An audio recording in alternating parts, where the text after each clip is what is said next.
Identity theft and its many forms. It should be realized that currently identity theft is the prevailing crime in the world. This should be realized by each and every adult. Identity theft has become an outbreak, leaving everyone vulnerable. All walks of life are hereby at risk of such an encounter. Identity theft is a crime that comes in many different forms. This can affect those with either good or bad credit. The fraud is aimed at capturing one's private information and then using it for fraudulent purposes for financial gain. One popular type of identity theft is done through what is called shoulder surfing. In this type of crime, the criminal draws close to you using a camera from either a phone or any other digital device and captures any vital information that they need about you.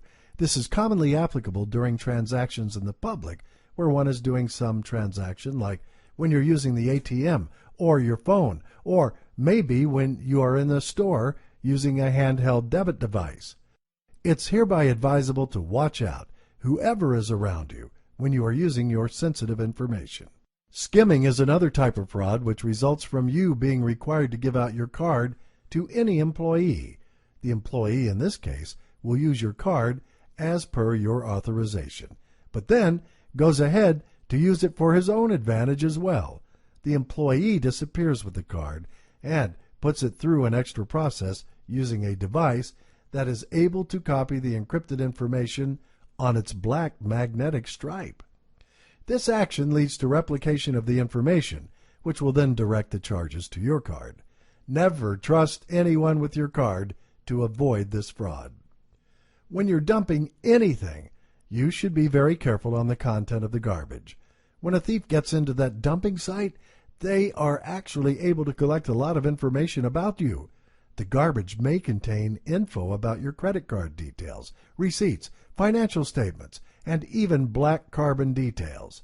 With all this information at their disposal, the thief will be able to succeed. For example, by applying for a certain offer with the card as if they were you. This type of fraud is called dumpster diving. Now, to avoid this fraud, ensure that you shred or burn your garbage before you dispose of it. The fraudulent email is another type of fraud where the thief will capture info about your bank account and your credit card from your most entrusted company. In this case, the thief will pretend that he or she has suspected some fraud in your bank account and wants to confirm it. He or she will then ask you to change your password when you already have details about your bank account. See, this enables them to obtain a large amount of details, and then you are already at risk. Phishing is another type of fraud, and that's where the thief will pretend to be a company that offers credit card services. They will contact you, promising to give you a certain offer for your cards, and then they're going to ask you to submit a certain amount of money. When this is done, the company disappears completely. The more you are aware of the different types of identity theft, the more you are able to protect your personal information from getting into the hands of those who are going to assume your identity and then rob you of your personal wealth and financial details.